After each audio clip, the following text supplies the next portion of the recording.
My employer, Evelyn Reed, resembled an ice sculpture, but within her thoughts, it was a continual and chaotic party. She was publicly ripping my latest marketing pitch to tears. Her internal monologue was very different. Channel. Hubby is very cute. I want to kiss him.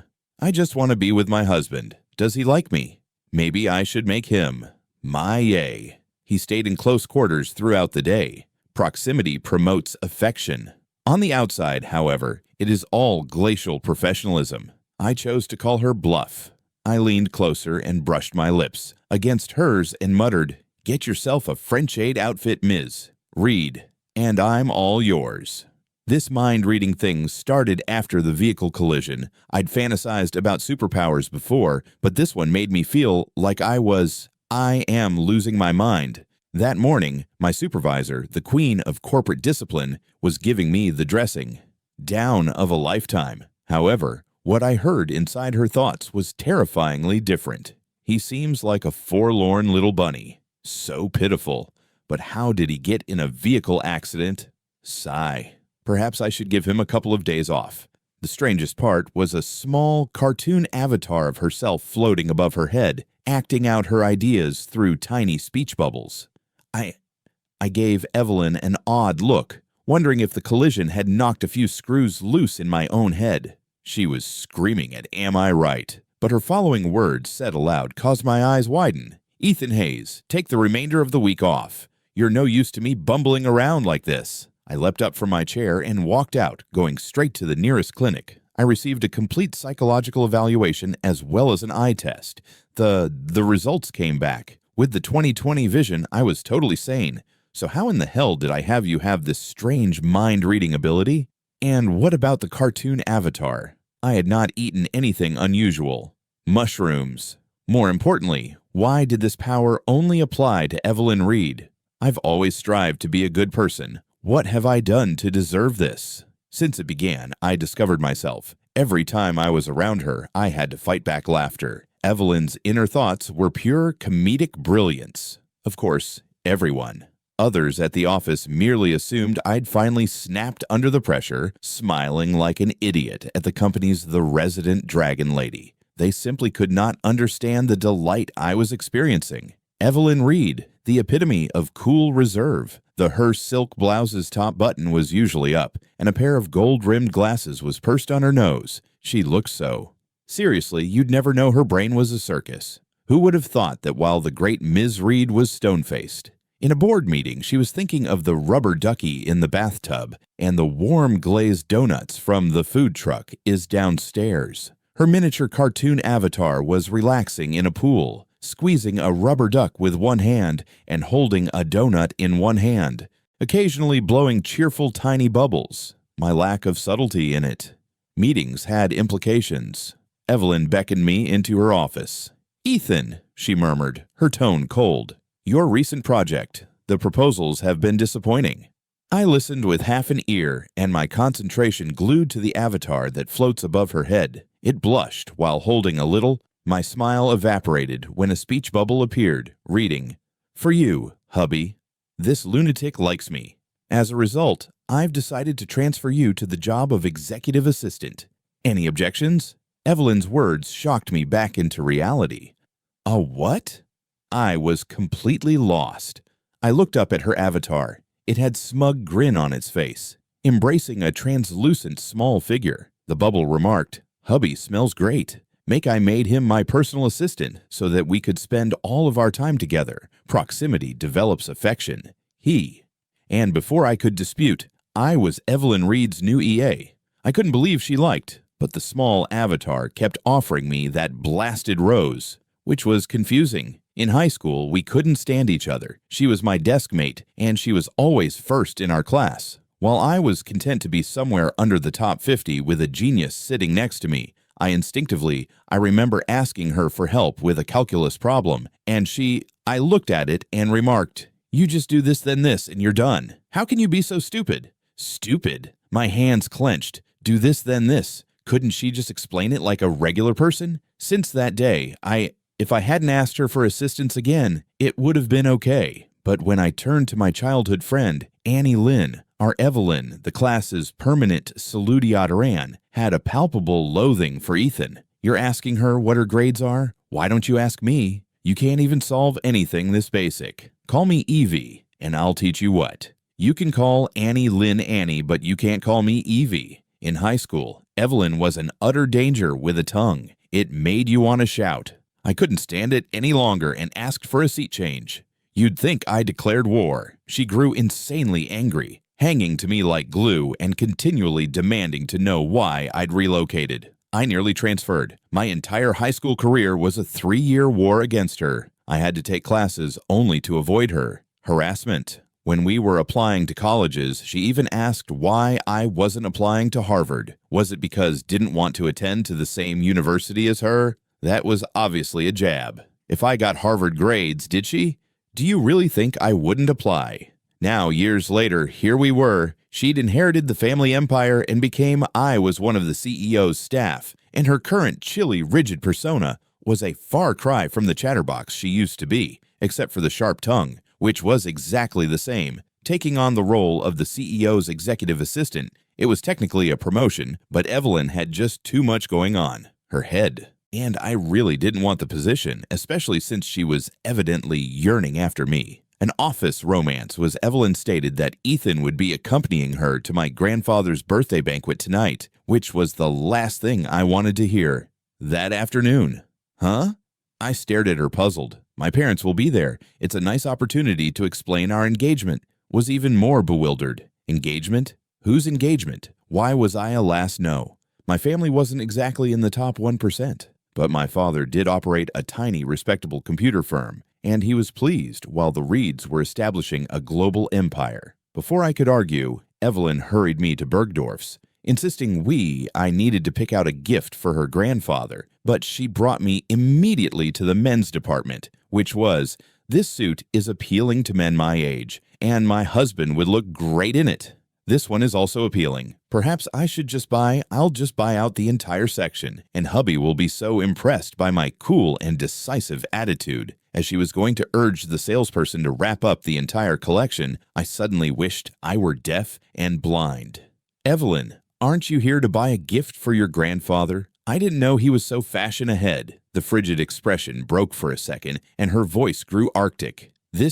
You wouldn't be able to make it beyond the front door because of what you're wearing, she continued. Partners will be there. If they see you looking like that, they could believe I'm mistreating my employees. Did she really? Just say it. I forced a smile. Thank you very much for your generosity, Ms. Ray. She gave a curtain nod. The cartoon avatar above her head was grinning from ear to ear. Hubby complimented me. He bought him clothes, which was the proper thing. Move. Try this one. She pointed a manicured finger to a traditional black tuxedo, assuming she was my boss, and it wasn't worth fighting, so I walked into the changing room and put it on. That's it, she murmured, her expression unreadable, yet her credit card swiped faster than light. Praise me, husband, praise me, I'm very wealthy. He. Anything, hubby. I could buy what he wanted.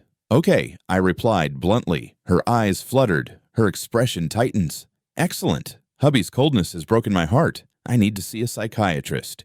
So cold. Everything is fine. I don't mind, so that's okay. My heart will simply burst into million pieces. Why is he still as frigid as in high school? I looked at her, the chaos of her thoughts. I noticed a buzzing in my ears and thought it was humorous. I couldn't endure her inner ramblings any longer. Ms. Reed, I said, slowly. We should probably go get a gift for your grandfather immediately. Her expression became even colder. It has already been. She answered stiffly. It's taken care of. Let's go. The automobile is waiting. Oh, I purchased his. I received a present a long time ago. This was simply an excuse to buy clothes for hubby. I did not respond to that little tidbit, just passively, followed her to her car. When we arrived at a magnificent mansion in the Hamptons, she got out and opened the door for me, then asked me to take her arm. Ethan, I neglected to mention that she stated the tone is easygoing, as if she's commenting on the weather. We are also getting engaged tonight. I'm finally going to marry my husband. Okay, so it's a little one-sided right now, but he'll undoubtedly be moved by my genuineness and fall in love with me. Then we can live happily ever after. Oh, got it, I said, responded gently. My parents had been pestering me about getting married for years, but I had never met somebody I really liked. This Evelyn person was fascinating to say the least. Marrying her may not be so. Ms. Reed, I don't think when we first met, a lovely young man approached us, his words dying off as he glanced at me. My fiancé. Evelyn. Her voice was smooth as silk, but inside her mind she was virtually crowing like a rooster. I've been itching to say that. Ethan Hayes, my husband. Back off, everyone, except Ms. Reed. I assumed you were in love with someone else. Is this a familial arrangement? The man asked with a sarcastic smile and his eyes gleaming with meaning. I frowned. Evelyn fell in love with someone else. Who? Why didn't I know about this? Then it made sense. We hadn't seen each other in years before I ended up with her. Company. I had no idea who she had met during that period. I had only been her assistant for 2 days. I knew nothing about her personal life.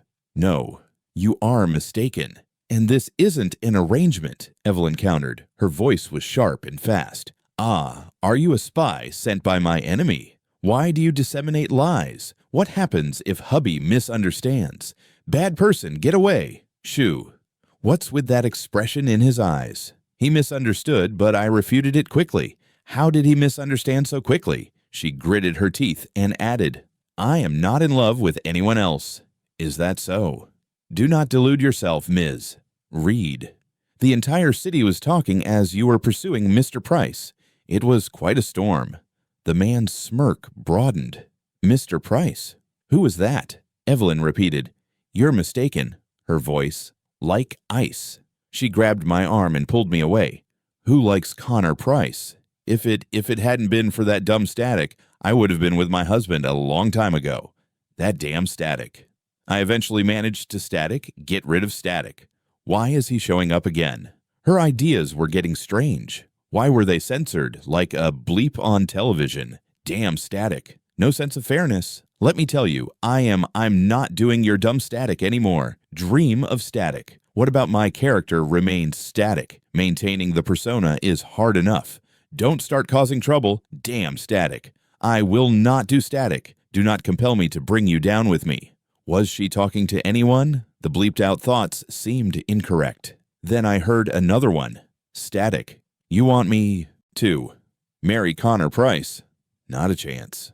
Get lost and don't disrupt my new life. I looked across at Evelyn. Her face was a frozen mask, but her little cartoon avatar fell over and looked completely disheartened. Ms. Reed. I began attempting to sound nonchalant. Who is this? Mr. Pricey was speaking about. Are you in love with him? I vaguely remembered Connor Price from high school. School, but not much. Just that he was an aggressive, competitive individual. Evelyn gave a barely audible sigh. He is nobody. Important, she answered slowly. You do not need to worry about him. You are the only person who will ever be my partner. Hubby, you have no idea how odd Connor Price is. Ugh, if not for the statics requirements, I would never have gone near him. Spending time with Connor makes me feel like my IQ is decreasing by the minute. Hearing that, I paused. In my opinion, Connor Price was a complete moron. Had I remembered something incorrectly? We stood silently until her grandfather appeared, and then the party went into high gear. Mr. Reed said that I would be Evelyn, the Reed family heir's companion.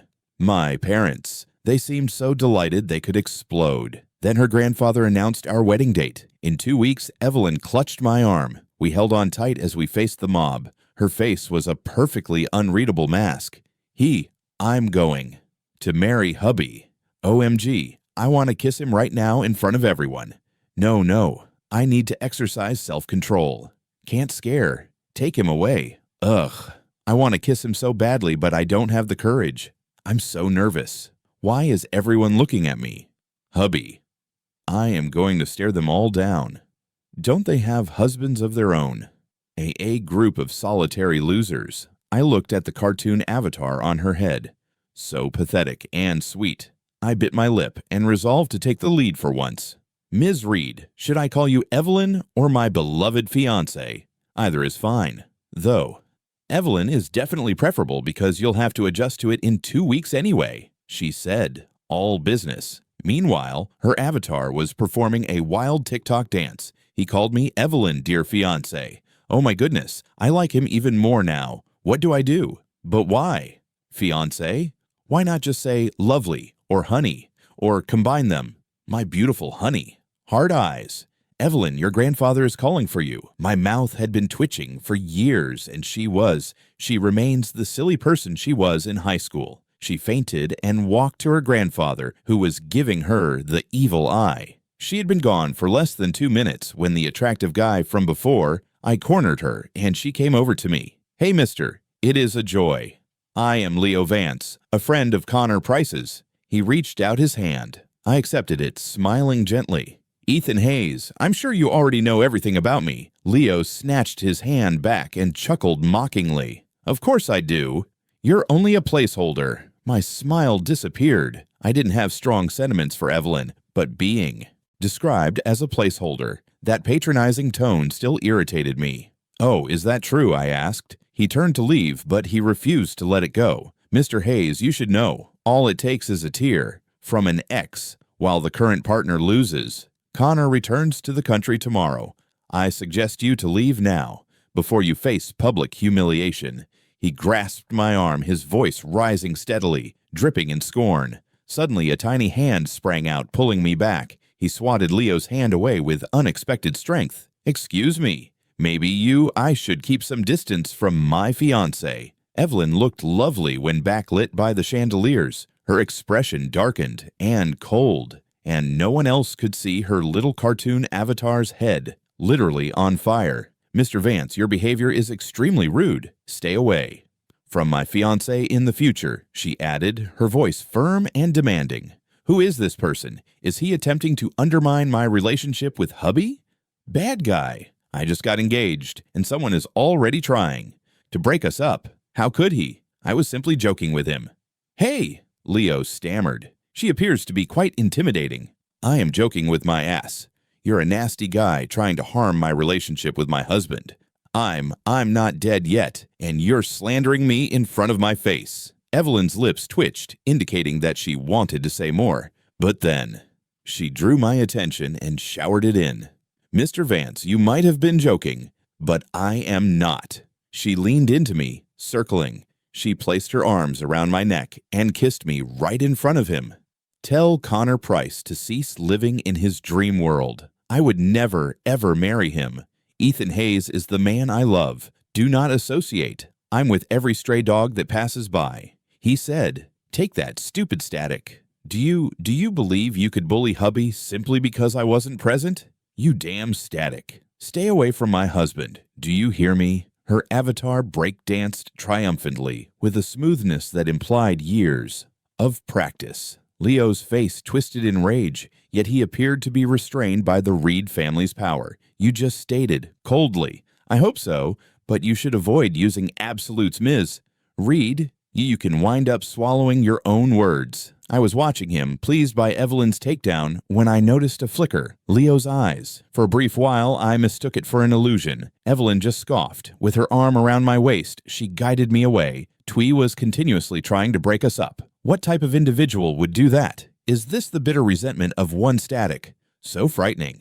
I need to stay far, moving away from single statics in the future, or the two bleeped out words. I was getting increasingly curious. I looked at Evelyn. She instantly appeared nervous. She gently removed her hand from my waist and changed the subject. That man is a madman. Do not pay any attention to what he has said. So, will hubby be upset that I kissed him so suddenly? Was that overly aggressive? Not sure. Better pay attention. Her small avatar gave me a forlorn expression. I laughed softly. Thank you for coming to my rescue, Evelyn. And don't worry, I won't listen to anything. Mr. Vance says, good, she responded, her tone neutral, but her avatar was nearly bouncing off. The walls are filled with excitement. My husband complimented me. Look at that quick gaze. Hubbies, I'm completely falling for you. He is fascinated by my attractiveness. See, You're mine now, little rascal. My eye twitched, and the smile I had just formed faded gone. Evelyn Reed was a confident woman, perhaps a little overconfident and narcissistic. The 2 weeks went by, and it was almost time for our wedding. But then, calamity hit. We walked down Fifth Avenue when a tiny girl who looked like a miniature Evelyn came out of nowhere, grabbed her leg, and I began yelling, "Mommy! Who are you, kid? Who's your mommy? I'm still a virgin." What's with that look in hubby's eyes?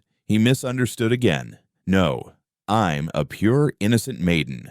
Where did I obtain a "you've got the wrong person, little girl"? Evelyn remarked, her voice calm and aloof, a world away from the she had a frenzied husky in her head, and the kid, who looked approximately 4 or 5 years old, was a spitting copy of her. A beautiful little Evelyn. "Mommy, why don't you want me and Daddy? Why are you with this ugly man?" The kid cried, clinging to her and refusing to let go. A gathering began to grow, people watching, and I noticed someone pulls out their phone to video. "Who is your mother? Stop yelling. What if husband gets the wrong idea? You little brat, you were sent by the static, weren't you? Okay, you want to play games. Let's play, you silly static. I'm going to delete your core programming one day and turn you into a brain-dead static." Evelyn's face. Her head was filled with curses, but she remained calm and emotionless. I wasn't sure what the 2 suppressed phrases were, but I was beginning to suspect something unusual was going on. My intuition told me that those statements were somehow related to why I could hear her thoughts. As the crowd grew, she scowled, motioned to a security who snatched up the infant, and then loudly asked the girl, "Darling, is this because you wanted the $1,000 Lego castle? I will get it for you, okay? Just stop making a disturbance." When the crowd heard $1,000, they lost interest, thinking it was simply a spoiled youngster throwing a tantrum. "You little punk, you think you can mess with me? Watch while I shut you down. You honestly believed I couldn't handle you?" Without a smile, Evelyn grabbed my arm and we went quickly to the car, the bodyguard dragging the infant behind us. The child began sobbing again, but Evelyn only had the bodyguard. "Sweetheart, who is your father?" he asked, clamping his palm over her mouth. She inquired, her expression stern, her voice, "Whoever set me up, I'm going to destroy them." Sigh. Hubby most likely misunderstands now. No, I have to explain. "She is not my child," she stated aloud, her tone nonchalant. "Probably one of my grandfather's illegitimate children." She nonchalantly slandered her own grandfather with such ease that even the driver chuckled. The small girl glanced at her with wide eyes as if to scream, "How can you are that shameless?" "Look, youngster, I live a really clean life. There isn't a male in Did you just pop out a rock or something?" Evelyn inquired, cuddling the kid. Standing there, I felt as though I was in the midst of a weird play. Oh, this is clearly some junk that Static created. Hubby, you must believe me. I'm not the sort to mess with others' emotions. Listening to her, I instantly looked at her avatar and I couldn't help but notice that he was holding a small flag that read, "Trust me." I laughed aloud. Evelyn had ice on her. Her face melted immediately and she grinned. Well, it's worth it if I can make my husband chuckle. But that annoying Static, it's simply, he is envious of my marriage and is attempting to destroy my happiness. It deserved to be cursed. Evelyn took the child back to the Reed estate. But as we entered the villa, we discovered a man speaking amicably with her grandfather. A bad A feeling came over me. It cemented as the man looked up and exclaimed in excitement, "Evie. Oh, and how did you finish? What's up with little Belle?" So, this was a guy trying to steal my fiancé, even though I didn't have strong feelings for Evelyn. Yet, we were about to be married. Who was this person who just waltzed in? I hid my irritation, but somehow Evelyn noticed. "Connor Price, please stay away from me. You'll cause spouse to misinterpret." What do I do? What do I do? Hubby is angry. She was terrified inwardly, and her avatar was wilting. Her voice was cold as she addressed the man. "Mr. Price." "Hello. Please call me Miss Reed or Evelyn. Also, I'm older than you, so don't call me Evie. Stop attempting to be too familiar." So this was Connor Price, the person Leo had named. "Eve, how can you say that to me?" Connor asked, biting his. The lip appears to be seriously injured. Evelyn ignored him. She pushed the small girl toward him and took my hand.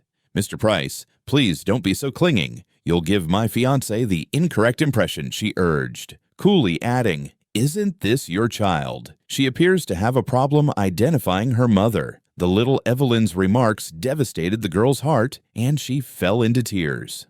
Why, Mommy, don't you want me and Daddy? Why are you with this unattractive lady? Wait, ugly lady, Mommy, are you abandoning me and Daddy? The youngster screamed, staring at Mr. Reed, as if expecting him to intercede. However, her grandfather, who had been so cordial with Connor just moments before, simply stared with a cold. Connor drew the infant into his arms and smiled, sipping his tea as if it was all for show. Evie, have you forgotten? You pledged to marry me, and Belle is your daughter, Evie R. You abandoning us? Are you throwing away everything we have? You damn static. Thank you very much for dropping this enormous mess in my lap. Husband, I can't believe this blasted crap. I'm being framed. Evelyn's avatar wilted again, and her hand tightened around mine. Our fingers interlocked, hearing her frenzied inner thoughts. I couldn't stay. Silence. Mr. Price, I continued gently. If you're so sure she's Ms. Reed's, why not get a DNA test, child? I'm sure Miss Reed would know. My statements appeared to set him off, and he hissed at me. Hey, do we really need a DNA test? Belle looks just like Evie. I was with Evie at the time. You were still a nobody. You're just the other woman who clawed her way in. What gave you the right to be so smug? Evie is meant to marry me. The other woman, I was a man.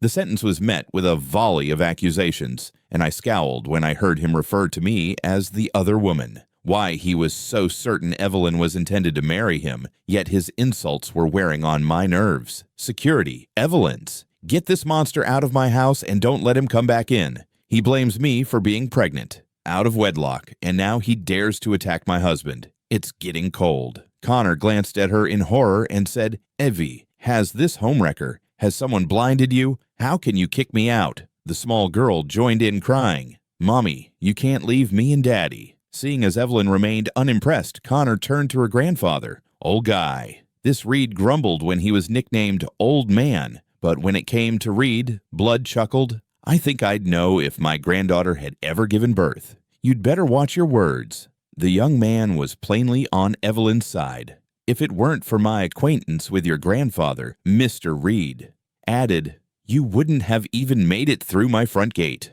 Henry Price was a brilliant guy his whole life. How did he end up with such a naive grandson? Connor was surprised that Sir Reed wouldn't aid him. The security guards. As he was dragged out, he cried, Evelyn Reed, you'll regret this. You will, absolutely. I will never forgive you, Evelyn Reed, and he believes I will regret it, and he won't forgive me. The nerve. TCH. What is that term again? Basic bro, with Evelyn just said. Coolly. Don't be overly confident. You'll simply end up making a fool of yourself. I rinsed her small avatar, stood up straight again, hands on it. Cancel the wedding invitation for the Price family. I don't want any of them to make problems. Mr. Reed informed the butler, who nodded. He then turned to me with a warm, Ethan, my kid, I hope you don't misunderstand. That Price boy is a little unstable. Don't believe me? He explains. My granddaughter has been single for nearly 20 years. Don't be worried, sir. She's a good kid. I nodded. I won't pay heed to rumors. Satisfied, gentlemen? Reed picked up his birdcage and walked out for a stroll. Leaving Evelyn and myself alone, he gave Evelyn a go-for-it look on his way out. Unfortunately, Evelyn was a complete coward. Her boldness was in her thoughts. We remained in quiet for a long while until she eventually spoke, instead of simply spamming. Her thoughts, are you free tomorrow? I do not have any meetings, she said, her voice devoid of emotion. Wedding photos? We need to take wedding photographs. You can't be married without wedding photos. I assumed she'd been holding Am I Free? Wouldn't you know best, Ms. Reed? I am. After all, she was your assistant, and I taunted her by gazing at her avatar, which, why is he calling me miss? Read it again. Is he angry? He wasn't. Did Connor genuinely accept his own nonsense? How can I explain this? She was screaming internally. Her avatar, Connor Price, and I have nothing to do with each other, so please don't misinterpret. Her tone was stiff and unnatural, and if I hadn't been able to hear her thoughts, I could have been fooled by her coldness. I calmly said, "I believe you. Let's go take our wedding photos." "Tomorrow." "Fine," she said curtly, listening to us. "You'd think we were two. Strangers conducting a business deal. While we're at it, let's stop by City Hall and get the license." She said abruptly, "Married, married. Got to lock down that marriage certificate first. 3 more days till the ceremony." Sigh, sadness, and no one to tell. I nodded silently, agreeing with her plan. The next. We were in the marriage bureau that day. "Okay, you two, get a little closer." Groom. I'm leaning slightly toward the bride, and you're permitted to smile. I'm getting closer, and I'm back next to my husband. Smile, smile.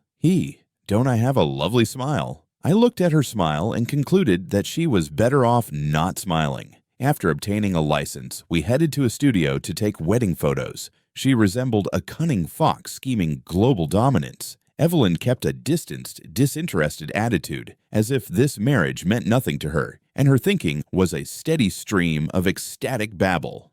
The wedding day. It was a gorgeous day, ideal for a wedding, and the Reed family had enormous power, so the list was a who's who of the city, and they had planned a magnificent conventional American wedding in the most exclusive country. As the officiant was prepared to exchange vows, catastrophe struck once more. I didn't see him, but I recognized the voice. It was Connor Price.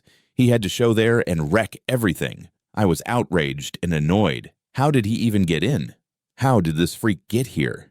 Didn't I offer specifics? How inadequate is my security team? Evelyn's voice was chilly and cutting. "Security, remove this idiot and do not let him back in." I stood there awkwardly, listening to the visitors whisper, "Isn't that Connor Price? Why is he so enamored with Evelyn Reed?" Industries have severed all relations with the Price Corporation, allegedly due to his actions. A useless son, and now a train disaster of a grandson, the Price family's only excuse for not going bankrupt from his. The shenanigans are the result of the two grandfathers' long-standing friendship, and listening to them made me feel a twinge of sorrow. I had heard stories about the renowned Henry Price. It was a shame his successors were such letdowns. Connor was now pulling his entire family down with him. "Evelyn, you said you would marry me, and you handed me?" A Connor yelled, "How can you abandon our child and marry this man?" Had officially become a circus.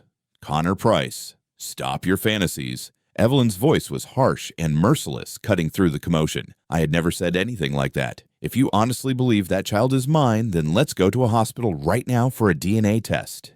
Just as security was, another man's voice roared down the hall as Evelyn struggled to drag Connor out. Evelyn Reed ripped off her veil because she couldn't take it any longer, and I'm curious to see what else these freaks will do. "You slept with my son and given him a daughter. To turn your back on him now, isn't that a little shameful?" The middle-aged man had a shady appearance and bore a slight similarity to Connor. He had to be Connor's father, the useless son. And with that, my wedding was officially completed. Total absurdity. Damn it. What the hell? Are the pricing really this clueless? Wedding. Ugh, my terrible, beautiful wedding. Damn them. I'm calling the cops. Security. Get this dude out of Evelyn's voice had become even colder, and her eyes were like ice crystals. But Connor's father didn't seem bothered. He clapped his hands, and several large guys in suits rose up. "Evelyn Reed, what are you doing with my son? You're the one who got pregnant out of wedlock, and now you want to abandon your own daughter, deny any responsibility, and act as if you want to marry someone else." Connor's father scoffed, and his bodyguards prevented our security from approaching. "George Price, you're speaking rubbish and raising a disturbance." Evelyn was so irritated. Her composure finally cracked. "Damn it, these monsters. I simply want married. These jerks. Where is my security? All that security I'm paying for. They spoiled my wedding. I'm gone. To make the Prize Corporation pay. I don't care what my grandfather thinks anymore. Security, contact the cops. These folks are trespassing and causing a nuisance. Get them arrested." Evelyn was outraged. Her avatar's head was engulfed in flames, and I clasped her hand to calm her frightened. "Hubby, I'll plan another wedding," she said, her voice softening slightly. "This is infuriating. Why is it so hard to simply get married?" Evelyn Reed, you ditch your family and believe you're in the right? I'm telling you, even though once the police arrive, they will be on our side. Connor's father spoke quietly. Evelyn was too outraged to answer. Abandon my family. Slander. This is slander. He simply opened his mouth. And falsehoods. This is a major attack on my reputation. You need to serve some time in jail. Connor was crying dramatically. Off to the side, his father stood arrogant and confident. The wedding guests witnessed the show, various phrases. By the time the cops arrived, my wedding was done. Anyone would be furious if, having their beautiful day shattered like that. The prize, father and son, were carried off to jail, and Evelyn stole the tiny. A girl who looked so much like her went to a doctor for a DNA test. The results were back. They were unrelated. We have a second wedding. The next morning, I got out of bed, dressed, and headed downstairs. Evelyn was waiting for me inside the living room, sitting absolutely upright on the couch. Hubby's eyes are really red. He resembles a small rabbit. So cute. Hello there. Hubby's body is quite good. Lean with his clothing on, definitely ripped beneath. Ugh, I can't help it. I want my husband. I felt little uneasy. Evelyn appeared so cool. She appeared smart on the surface, but her inner world was quite different. She was a lot of fun to tease. Eve, why is your face so red? She asked, said innocently, purposefully using Connor's name, and sat directly next to her. Her whole body became rigid. I leaned into her, causing a blush to spread from her ears to her neck. Who knew she was that shy? This was far more enjoyable than I expected. Hubby is really nearby. Eek. He's incredibly attractive. I am in love. I really like him. I'd like to kiss him till his eyes water. I looked up at her avatar. It grinned like a pervert. I, Evelyn Reed, was a fascinating creature, a perfect blend of innocence and horny. And my gosh, she couldn't stop talking in her brain. It's hot in here, she eventually replied after a long silence, answering my initial question. It took my mind a second to catch up. Why is my husband staring at me?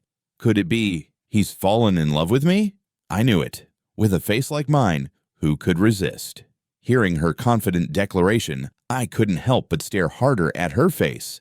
And after a moment of thought, I had to acknowledge that her narcissism wasn't completely. Her features were exquisite, as if carved by a skilled artist. When we returned to work, a bouquet of flowers was given to my desk, hand-delivered by Evelyn herself, which would have been nice if not for we were standing outside the main conference room during a board meeting. A large group of top executives walked out, staring at us. They all knew we were married, but being watched like a zoo animal felt really weird. Do you like them? Evelyn asked, her stunning, cold face absolutely blank and her voice flat. When you're dating, you're supposed to give flowers, but I'm not sure my hubby liked them. These board members lack tact. Can't they see me having a moment with my husband? What if he wanted to kiss or hug me? He'd be too ashamed. All these people here, hubby gets embarrassed so quickly. It's very charming. Hey. I love them, I remarked, through a forced smile, wanting nothing more than to take her and escape. She placed the roses into my arms. They're yours, she answered, with a tiny blush on her cheeks and a somewhat strained voice. Why are those old people still staring? What's with that look? I did it. I gave my husband flowers for the first time. I was so worried. He said a flood of genuine emotion washed over me, proving that the time I spent selecting them was not in vain. What had I done to earn this? To have a CEO of a huge firm admire me? This much. Of course, it would be great if she wasn't a full chatterbox in her brain. After work, Evelyn gave me a glance, and I obediently followed her out. As we stepped out of the building's main entrance, Leo Vance stood there with an odd look on his face. Ms. Reed, it's been for a while, he murmured, his smile disconcerting and his gaze fixated on Evelyn. I instantly put myself on defense, shifting slightly to stand in front of her. Nevertheless, to my astonishment, Evelyn did not Leo. Don't forget about our arrangement. Are you thinking of backing out? This horrible static. The high school objective was fulfilled centuries ago. What are you attempting to push me to do now? Even if you could, you are threatening me with Ethan, and you believe I will not erase your essential data. As I listened to her hurried thoughts, a curious idea formed. Who is she talking to? It couldn't be conceivable. Backing out. What are you talking about? You never fulfilled your end of the bargain, Ms. Reed. Leo's voice was stern, and he made a rapid step forward, and something glinted in his fingers. It was a knife. Instinct took over, and I stood in front of Evelyn, the blade deep in my chest, and the metallic taste of blood flooded my throat. My vision went black, and the last thing I heard was Evelyn sobbing sobs. I tried to lift my hand to console her, but I had little power left. Was this it? Was I going to die here? I had just married Evelyn, and we hadn't even had time to make a life together. When I woke up again, the world was familiar, yet entirely incorrect. I frantically felt the wound had vanished from my chest, leaving no trace. I looked about. I was in my high school classroom. Had I died and been reborn? Was this really possible? It was absurd. I grabbed my thigh and felt nothing. Therefore, this was just a dying dream. Smack. Ethan, what is your problem? Why are you grabbing my thigh? Someone whacked the back of my head. If I remember correctly, it was my deskmate. Now I was Evelyn Reed. So the first thing I did after rebirth was sexually, I aimed for my own thigh when I harassed my future bride. I chuckled nervously but cordially in front of the high school. Evelyn. I had no Evelyn Reed asks Ethan Hayes, "Are you two flirting?" Calculus lesson. Pay attention. A bit of chalk flew in the air and I avoided. It smacked Evelyn square on the forehead, and she stared at me viciously, muttering, "This is all your fault." Always generating trouble, I didn't know how to reply. The bizarre day went in a whirl, and the next day I felt like I was strolling through a dream. And on my second day back at high school, after nearly a decade away, my old math, the teacher wrote a few unknown issues on the board. I glanced at them, a curious blend of familiar and foreign. I had my deskmate, Evelyn, the school's #1 student, has no idea where to begin. I was ready to ask her for help when I heard it again, her voice within my thoughts. Ethan looks so lovely today, way hotter than that greasy male lead. Damn system, why isn't he the male lead? My eyes opened in surprise. I could hear her thoughts again, and those two words that had always been static were now crystal clear. System male lead. The phrases swarmed in my mind. I forced myself to stay cool and ask her about the math problem. You do this, and then plug it into the formula to obtain the answer, she said. Her explanation was as brief and unhelpful as I remembered. Ethan's puzzled puppy dog, I had to stop looking at him because he has such a nice look. Like I listened to her words, I stared at her cartoon avatar, like I had done 7 years before. Her true personality was confined inside her thoughts. "Hey, Evelyn," I murmured, getting in close, my voice a low whisper near her ear. "I still don't completely understand this one. Could you explain it? Perhaps more clearly." Her face exploded in a blush that spread all the way to her neck. Ethan likes me. He's leaning in close. What do I do? You foolish system. If I reject his confession, he will be devastated. Stupid system. Can we simply switch male leads? I thought I heard static, followed by a chilly mechanical voice.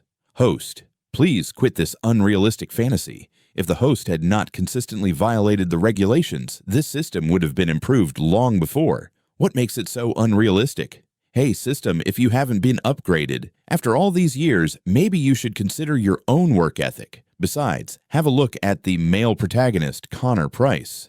I believe his logic is distorted, like if he has a virus or something. You should have the main system perform a scan. The mechanical voice returned. Host, the main system performed a diagnostic 2 days ago. There are no anomalies in the world. Okay, Ethan, look, find the problem. You have to. Evelyn was the prodigy. She was able to debate with a system in her head while still teaching me calculus. When I arrived home, I Googled system and male lead. The search results sent me down a rabbit hole of web novels. There are also stories about transmigration. I began to realize Evelyn might not be from here. World. She might be a visitor from another dimension. It seemed ludicrous, but so did death and waking. Up in high school, I felt surprisingly comfortable with it. But when I saw Connor Price, the man who a decade from now, I was not okay knowing that he would be desperately seeking to marry Evelyn, the guy on the basketball court wearing rainbow colors hair, weird attire, and a barely passable face. That was Connor Price, and next to him was the girl I knew. As the aloof Evelyn Reed was fawning over him, giving him a drink of water like a lackey. Evelyn, do you feel any shame? How many times have I rejected you? Stop bringing me water, Connor with his outrageous hair screamed at her. I was simply passing by when I noticed it, and the heart tightened. That was my future wife, and I had no memories of her interacting with Connor Price in high school. When Connor's loser friend began hitting on her, I lost it. Get lost, I snapped, tugging Evelyn behind. I'm glaring at the gang of colorfully idiots. Well, if it's not the legendary Ethan Hayes. Do not tell. I noticed you were also interested in Evelyn. Connor scoffed. My family had new money. We had some cash, but we were nothing in comparison to Reed's or pricing. Connor referring to me as the great Ethan Hayes was a complete joke. Ethan likes me. Is that, why is he so angry? System. Could you please switch the target to Ethan? Look at how much he likes me. This mission will be a piece of cake. Negative. Host, do not even consider it. Diligently pursue the male protagonist Connor Price. Finish the high school narrative, and I'll let you return to original world. Okay. There are only 3 months remaining. I'll be heading home soon. This chat, the exchange between Evelyn and her system resonated in my ears. Go home. Homeware. Male lead capture system. The truth was laid out for me, and I had no choice but to believe it. Mr. Hayes, are you not going to answer my question? Connor muttered, staring at me with hatred. I met his glance was none of your damn business. System. Did Ethan just swear? I have known him for a long time and have never heard him swear before. OMG. And he swore for me. That's actually pretty thrilling. Connor's face was becoming crimson with wrath, and what I could hear was Evelyn's ludicrous internal commentary. Ethan Hayes, I have been nice to you, haven't I? Do you have any clue how easy it would be for me to get you kicked out of this school? Connor threatened. My father donated too.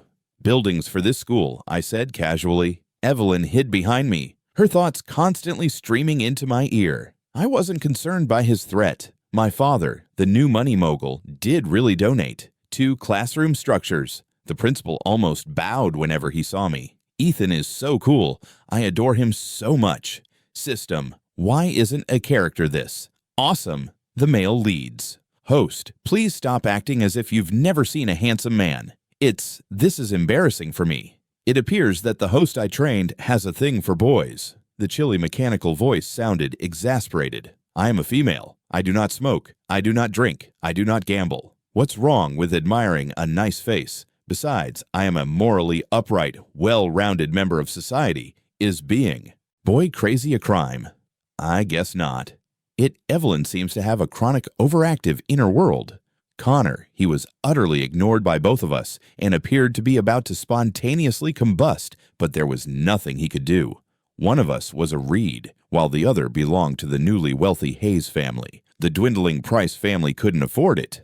Mess with either of us. Back in the classroom before the teacher arrived, I studied Evelyn, who seemed to be pale. I remember her having low blood sugar difficulties in high school. I pulled a chocolate bar out of my pocket. Want some chocolate? My voice was that of a teenager, not the deeper tone that it would take. System, have a look. Ethan is offering me chocolate. Her cartoon avatar's expression was one of sheer shock. I smiled. Evelyn's light brown, my eyes met yours. She pushed her lips together and spoke with tremendous constraint. Thanks. She seized the chocolate from my grasp, as if scared I would change my mind. System. Ethan loves. He offered me chocolate, and he's smiling at me. System. I want to follow Ethan. He certainly likes me. He stood up to Connor for me, and now he's offering me chocolate, which is a sign. Hearing that, I immediately regretted giving her the chocolate, and her thoughts made me want to ask for it back. The system sounded exhausted. Host, please avoid from excessive narcissism. What exactly do you mean by just a piece of chocolate? This chocolate is clearly a symbol of his affection. You single-celled machine, you do not grasp human passion. Is a tribute to our love. The system went silent, most likely broken by our logic, and she started. Ethan's love for me is as sweet as this chocolate, and I wonder whether I am the same. I couldn't take it, even though I knew she'd be my wife one day. The basketball team captain gave it to me, and the message was, don't overthink it. But she overthought it in an even stranger way. Is the captain in love with me? Did he ask Ethan to give me the chocolate? However, I like Ethan. Unbelievable, this cold-hearted man is pushing his own wife onto another man. She paused mid-shoe, a wounded look on her face, and whispered a sorrowful little, "Lo." Her avatar was crying and nibbling on a little handkerchief, which gave me a headache. The captain, I clarified, granted 2 bars to everyone playing in the competition, and you are the only one I gave. 1-2, I said. Her pained face evaporated, replaced by a smug grin. She looked at me and excitedly informed her, "System, C system, I'm absolutely in. His heart just won." What does this mean? It says, I am the one. I am his one and only host. Kindly abandon your narcissism and a mission-driven mindset. Please acknowledge it, system. You're jealous. Listening to their arguments was actually quite amusing. Now, reborn in high school, my perception of the keen Evelyn was completely devastated, but my questions were just mounting. If she was destined to return to her planet after finishing her mission, why was she still here 10 years later, married to me? Why was the current Connor so? When he was contemptuous of her in the past, how could he be so obsessive in the future? These questions were enough to keep me thinking for a while. Unfortunately, the peace did not last. One afternoon, while I was worried over the approaching SATs, a voice I knew well disrupted my thoughts. "Ethan Hayes, do me a favor." The entitled tone made me look up carefully. Standing at the doorway was a gorgeous boy, dressed neatly in his school uniform. He had rainbow hair, gone, replaced by a practical black haircut. Connor Price was turned from a A-punk misfit becomes a model student. He looked just like he will 10 years from now. I glanced at him, astonished beforehand. I finally snapped out of it. "Connor, is that how you ask for a favor?" "Help me or don't. Just get out of my way," he replies, sneered. He pushed by me, placing a note on Evelyn's desk before swaggering away. I hid the envelope. It looked strangely like a love letter. My fingers clenched as I prepared to throw away the trash. That was my wife. What was this? What is the guy doing? But I controlled myself. I wanted to see what Evelyn would do. When she returned, sunshine framed her. Her face appears almost soft. "Hello, honey. Ethan is very handsome. System, explain why he isn't the male lead." The system ignored her, but that did not deter her. I could feel mine. Listening to her quiet accolades made my face heated. When she ceded, I replied, "That's from Connor Price." I pointed to a letter. Her expression quickly became frigid. "Okay, that's it. I'm angry right now. Ethan Hayes, you are not even jealous. Another guy gives me a love note, and you simply hand it over. I placed you in my heart, and you threw me in ditch. Air system. Ethan is a callous jerk." I resisted the impulse to roll my eyes. I didn't realize she was such a drama queen. The sound of her internal wailing filled my ears and the system's. Derisive quiet. I glanced at her and saw that cool, gorgeous face, even though she was having a complete meltdown within. The avatar, was bawling its eyes out. The contrast was so absurd that I nearly laughed. Then I watched as long, elegant fingers took up the letter and tossed it right into the garbage can. I do not want to complete this task at all. I just want to tell Ethan that I like him. Why, does Ethan not like me? He isn't even jealous. I gave a little smile. Of course, I was jealous. I nearly decked Connor and threw away the letter myself, but I wanted to watch her reaction. Otherwise, Connor would have received a fist to the face the moment he brought out that envelope. Besides, I had to figure out why he had gone from rainbow punk to preppy overnight. It can't be that. Could it be that he had also been reborn? The concept was frightening, but how else could he have the same demeanor? Have you got 10 years in the future? I was so deep in contemplation that I didn't notice she was holding anything out to me. I'm pretty mad right now, system. Ethan is ignoring me. Yesterday, he gave me chocolate. Today, he allowed someone else give me a love letter, and now he won't even accept my chocolate. Which chocolate does he want to eat? Huh? W. I'm so mad. Her series of pained thoughts jolted me back into reality. I promptly took the chocolate from her hand. "Thank you," I whispered softly while unwrapping it. It was sweet. She grunted, but within her thoughts, she was screaming like a banshee. H system. Ethan ate the chocolate. He is my man now. And he added, "Thank you. What a polite lad. I like him even more. Host, do not forget. Once the assignment is completed, you will be taken from this planet." Just as Evelyn was celebrating, a frigid voice poured a bucket of ice water on her. Her avatar appeared instantly, deflated. System, don't make me slap you at my happiest moment. Furthermore, I never mentioned my wish was to return to the original world. Huh? Host, you don't want to return? The system's voice for the first time sounded genuine, confused. Go back to what? I have no relatives or pals. Go back and suffer. I would rather stay in this planet. The person I like is present. Do not forget our deal. I finished the 3 years of the female protagonist storyline, and you give me one wish. Of course, I've not forgotten, but the host should consider carefully. You would be the first to choose to stay in the mission world. There are always unknown factors. My own bewilderment started to clear. In the end, Evelyn elected to stay, and 10 years later, she married me. One of the unclear aspects of my rebirth is my ability to hear her thoughts. Factors. I pretended to be focused on my textbook, but my entire attention was drawn to their hushed chat. Sounds like you're very convinced that I'll finish this mission system. Are we already planning for my future? So, what are these? Uncertain factors?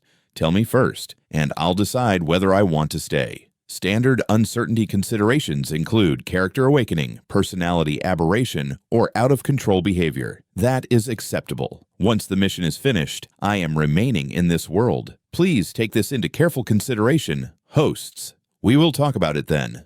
The system appeared to be avoiding the question. Evelyn probably noticed, but she didn't pursue it. Ethan, how did you obtain everything? Was the multiple-choice question on this page incorrect? Evelyn's taunting voice interrupted my thoughts. See, I told you that salutatorian friend of yours lacks true study skills. You should simply ask me. I looked down at my test paper. My ears burnt. I've been so distracted that I just filled in random bubbles. The questions were ridiculously simple. Not only I had gotten them all wrong, and I was now being mocked for it. Her interruption brought me out of I began to seek her assistance as my thoughts spiraled out of control. The SATs were coming up. I needed all the aid I could get. I recalled that the previous time around, I didn't get into a good institution, and my father had paid a fortune for me to study abroad in Germany. I was not keen to repeat the experience, but after a few days of silence, trouble came hunting for me again. Ethan Hayes, leave Evelyn alone. I will pay you $2 million. Connor sat across from me in a quiet cafe. Shop, his eyes filled with calculations. His remarks made me giggle. Connor, do I look like someone in need of money? I may have flaws, but being broke is not one of them. And how exactly do you propose? I leave Evelyn alone. His face clouded. Ethan, you'd best be smart about this. Avoid her at all costs. For a guy who had just turned 18, he sounded remarkably like his 10 years prior, the future self. My finger taps a rhythm on the table, so Connor was also reborn. It was outrageous, but this was the only explanation. After I rejected and mocked his offer, he stormed away, leaving me with a parting shot. You will be sorry, Ethan. I will make your life a living nightmare. He didn't even pay for his coffee. I shake my head. Whether reborn or not, his intelligence remained unchanged, still at rock bottom. And this guy was meant to be a male lead. Back at school, I continued my crash course with Evelyn for the final week before the SATs. Arrived, and, strangely, Connor had not caused any problems. It was also odd and predictable. A guy like him wouldn't remember lottery numbers, stock market patterns, or sports results. I knew this because my memories of the following 10 years were foggy, like gazing through a fog. I remember the major events, but the details were gone. If he was reincarnated like me, his recollection was most likely only a shot. In the last week, Evelyn and I grew closer. I kept my mind reading abilities hidden until one day the diatribe became so ridiculously filthy that my head started spinning. My ears were full of her X-rated dreams. I finally snapped. Evelyn, could you kindly stop worrying about it? I blurted out. And with that, my secret was out. Ethan, my dear Ethan, you've been a bad boy, concealing secrets from me. What else? Are you hiding? She purred, her grin lovely, but her moves became bolder. When she realized I could hear her, he dropped all pretense. I slowly told her what I knew. She was astonished. However, her reply was far more calm than I had anticipated. Understand? I will manage it. You should focus solely on your tests." Ethan confronted with her increased confidence. I only nodded. Ultimately, I did not get into a top-tier school. True to form, my father bought my way into a German university. But this time, Evelyn came with me. Her system vanished when she resolved the Connor dilemma. She explains everything to me. In a high school romance, Connor played the bad boy male lead while she played the naive female lead. Story: Leo Vance attempted to kill me in our prior existence due to a system breakdown. Connor's that malfunction caused a fascination with her as well. His character had awoken, but not fully. Our rebirths were a result of her, an outsider choosing to remain in this world, producing a flaw in the programming. But now, everything was fixed. After completing our study in Germany, we returned home and married. At our wedding, during the reception, I noticed a familiar face in the crowd. Connor Price has a full head of rainbow-colored hair. Hair